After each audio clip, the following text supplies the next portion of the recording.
Hey guys, it's Ep25 and welcome back to episode 25 of my Ep25 career mode. Now, before we get into things, I've already technically recorded this episode before, and again something went wrong, and for some reason, the record button didn't let me record.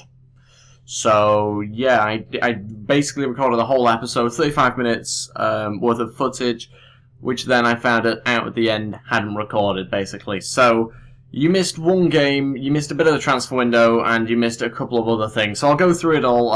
It's such a shame. I got the audio fine, but it was this time the video which decided not to record. So had a little bit of an issue with that. But as you can see, we have a bigger transfer budget now. In the last episode, we bought the financial takeover, so we have new owners. Massimo Cellino has left the club, and we've got some billionaire owners in. I originally got about 40 million-ish from that. Then I changed around the wage budget, signed one or two players, which obviously I was supposed to show you when I recorded this episode before. We've played the Arsenal match. Now, the more observant people will have just seen the league table.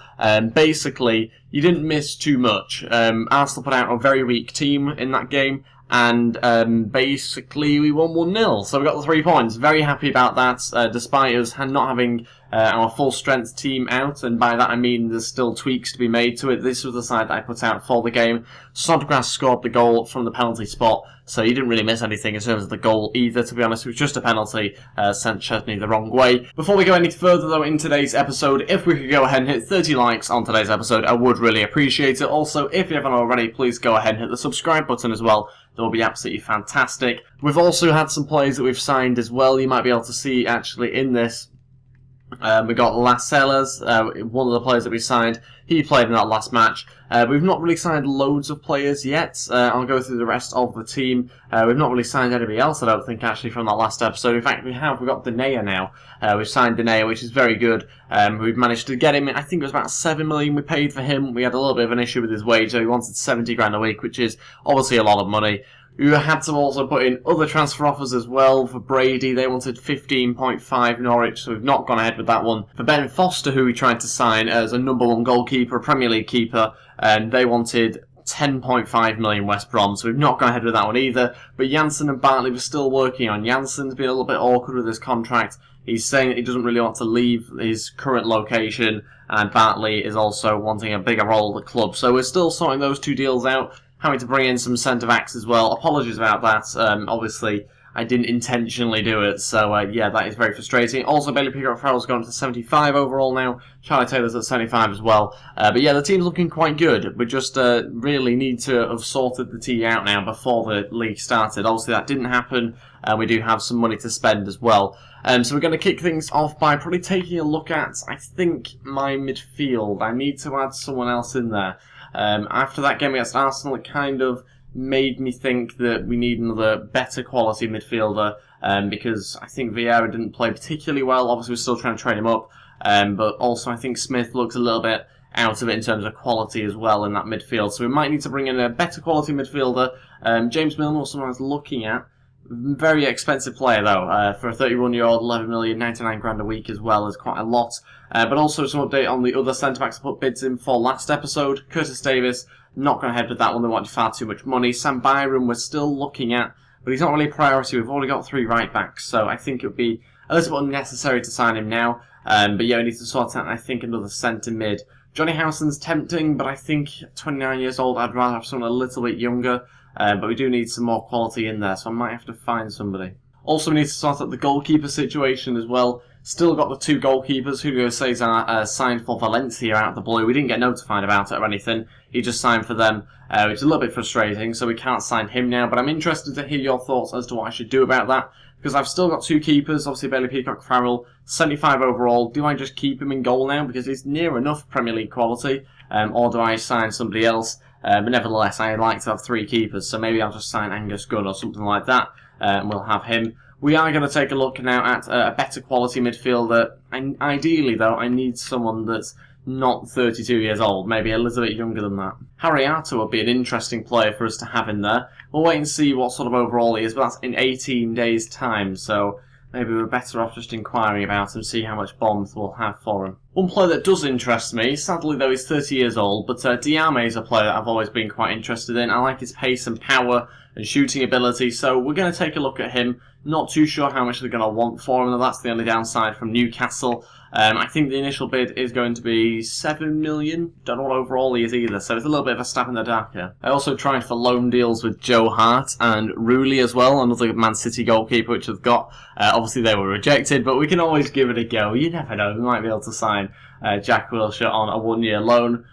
But yeah, the chances of that happening realistically are not very high. Okay, this could be an interesting one. Fabian Delph maybe. Maybe get him at a return to Leeds. We'll give this one a go. I'm not too sure, again, how much Man City will want for him. Obviously, his wage is very, very large. Maybe a loan deal might be more acceptable for them. He's a sporadic first-team player, so maybe I should have gone with a loan deal. But we'll wait and see what he says, or what Man City say to that initial, I think it was £7 million bid, which I've just put in. But certainly, Fabian Delph is the sort of player that I'm after. Some with a bit of pace in there, a bit more quality than what we've currently got as well. Kyle Bartley has accepted the contract offer. We offered him an important first-team player in the last episode. I'm not going to accept it straight away, though, because I'm a little bit reluctant to do that. I don't have loads and loads of centre-backs. We've got Denayer. We've also got, obviously, Lascelles, I think is how you pronounce his name, Cooper, and we are trying to sign Janssen. So I don't think we necessarily do need to sign Bartley just yet, but we'll wait and see what happens with the Janssen deal. Our inquiry for Harry Arter is back. 6 million is what they will consider for him. Again, not too sure of his overall, so I can only really go from what I know about him. 4 million is what we're going to go with. I don't know how likely that one is. Again, we've got to another game without making any signings. Not great. Janssen again declining the contract. Man City wanting 9 million for Delph. Maybe a loan deal will be better for us. I don't know, maybe a loan deal, but I think I'd rather have him permanently, to be honest. There's no point having someone of such good quality just go at the end of the season. I'd like to sign him back, so I think Leeds got 8 million for him. I'm pretty sure. I want to say that anyway. It's either 8 or 11, something around that sort of mark. But yeah, we'll go with an £8 million bid, see whether we can sign him from Man City. Janssen declining the contract. That's so disappointing. I think we offered him 45 in the last episode. Might be 50, and a crucial first-team player as well. He says he'd still be persuaded, but 50 grand a week is more than I was hoping to give him. It's a shame he doesn't quite show that same loyalty to the club as he is doing at the moment at Leeds in real life. Okay, so on to the game against Hull City. We'll go with the similar sort of team that I played in the last game against Arsenal, which sadly you guys didn't see. Beta Pico Farrell again starting in goal, Berardi at right back, Denayer starts at centre back this time round with Cooper, Taylor at left back with Vieira and Bridcut in centre mid. Snodgrass on the right. By the way, he was incredible in that last match. He comes up against his former club against Hull, obviously. Smith is in behind Berahino, Barrow on the left-hand side. And yeah, we've got Lascelles on the bench. And we've got obviously Sacco, Wood and Roof, amongst others. So yeah, let's see how we get on against Hull. Sadly though, I can't believe I missed, I somehow didn't manage to record the Arsenal game. But luckily, there wasn't too much to show you. There was just that penalty goal from Snodgrass. Anyway though, let's crack on. Hopefully try and get ourselves another 3 points against Hull this time round. And see whether we can make it 2 wins from 2. Here we go. I mentioned this when I was recording for the Arsenal game. We've now got the Premier League things that come on before the game now as well, which is great to see. Kind of adds a little bit extra to every match now. So we do have the official sort of Premier League titles that appear, which is very good. And yeah, this is the first Premier League game that you guys have seen anyway. It's obviously our first away match as well. It was a home game against Arsenal. Really interesting match to kind of see how our team fared against a very big club. We were very lucky in that match though, considering the team that they put out. They did put out a lot of youngsters, and it wasn't their strongest side. But we still got the win, that's the main thing. I don't know why they put out such a weak team for the first game of the season. But anyway, let's focus on the whole game and hopefully get a similar sort of result here. Also, another thing to mention, if you would like any of these squad numbers to change for our new signings or whatever, then just let me know in the comments below and I'll try and change it in between episodes. Berahino here looking for Barrow. Wasn't really supposed to go back to Barrow, but can't quite break them down just yet. It's a poor challenge. Gives Snodgrass a chance to maybe cross one in here. It's going to be Robertson booked already. And yeah, we'll hopefully have a good delivery from Snodgrass. He was fantastic in that last game against Arsenal. Not a bad ball in, maybe my fault for positioning it a little bit incorrectly there. Snodgrass going to go for the cross again. What a ball in. Berahino, 1-0. That's the sort of delivery he was providing against Arsenal. He just sadly didn't quite have anybody in the box when he was doing it.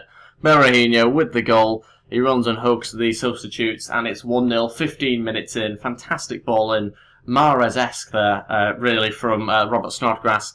And, yeah, fantastic assist from him. Already got himself a goal and an assist since signing. That's pretty decent in 2 matches. What a ball that is. No stopping the header, and it's 1-0. Half-time's winning the game 1-0 still. Not a bad result at the moment. Obviously, it would be nice to get a second goal. It's been quite a tough game at times, but I think we have done very well. We've not had to defend as much as we had to against Arsenal, particularly in that second half. But yeah, I think we're doing okay. We'll keep the team the same. Again, lacking a little bit of quality in midfield. Vieira and Smith, again, struggling to produce as well as they were last season. But that's obviously why we're looking to alternative centre-mids to try and slot in there for now. Okay, we'll make the first change now. Chris Wood's going to come on. We'll move Berahino into centre attacking mid. Vieira will come off. Smith will drop back into centre mid. It was tempted to bring on Roof, but I just think with Snodgrass and Barrow out wide, we should be able to get some crosses for Chris Wood, really, and give that a go. And that's probably going to be our most effective way through Hull, to be honest. That's poor, is that? It's 1-1, a goal from nothing. Undeserved there from Hull, but they've taken the chance. And I'm not too sure who it is that scored it, but he's doing a lot of running. Jake Livermore there, Wigan the manager. It's 1-1, 30 minutes left. That's a poor goal to concede. Just giving it straight to them, and he's just had to put it past the keeper, 1-1. Okay, we're going to take off Berahino now. Roof's going to play him behind Wood. He's been playing that sort of role for Leeds in real life recently, so we thought we'd give it a go here and see whether we can get ourselves back in front. Final change, we're going to bring on OK and take off Smith, who's getting very tired. 15 minutes to go to try and find a winner. It's looking unlikely at the moment, but let's just stay hopeful. Roof wins it back onto Chris Wood. No foul, apparently. Chris Wood to shoot, gets saved quite comfortably in the end. Barrow's going to look to try and cross this one back in if he can, and gets fouled. Good crossing opportunity. Could do with everyone up here, ideally. Robert Snodgrass. I might just try and deliver this like in the good old days. Change the camera angle. Give this one a cross with Snodgrass. It's not great. It's going to come back out to him. Hopefully we get a chance to whip it back in. It's not a bad delivery, actually. Just can't quite find the head of Chris Wood or anybody. And it's not going to go our way. It's finished 1-1. It's disappointing. Could have won the game, just couldn't find the goal. And yeah, we've managed to get a point there. I think it's a fairly even match for us. The possession, they obviously dominated us on shots-wise. They didn't have too many, but neither did we, to be honest, either. So probably a fair result in the end. What a surprise. Arsenal have rejected the loan deal for Jack Wilshere. On to some more player drills now. Hopefully get Vieira a little bit closer to 72 overall this week if we can. And we've actually got him up to 72 overall, which is great. Loads of his stats going up, actually, especially on that Beat Your Man drill, which is good to see. Peacock Farrell not doing so badly himself as well. Slowly getting his way up to 76. Hopefully in the next few weeks he can do that. We need to sign Janssen. We need to sign somebody before this game against Brentford midweek. We've also been scouting Paul Robinson, by the way. Yes, we have. 69 overall. Okay, might actually be okay for a third choice keeper. Make a return for him. Yeah, we'll wait and see what they say to 300 grand bid. I know he's 37, but a third choice keeper behind Silvestri. We'll give it a go. I'll be interested to see your thoughts on that in the comments below, because, you know, it's a little bit of a different one, let's say. Newcastle have accepted the bid and put in for Diame, 7 million. Again, not too sure what overall he is, so it's a bit risky, this one. But, yeah, we'll go, I think, 2-year deal, and we'll go in crucial first-team player, I think. I think that's a fair one. And Bournemouth have accepted the £4 million bid for Harry Arter, another player I'm not too sure what overall he is. So, another risky one, important first-team player, though, I think, for him. Okay, the final emails to look at. Finally, we're going to sign Janssen. 9.5 million it is, 50 grand a week, and he joins us permanently. God, that took a lot of time, but we've managed to finally do it.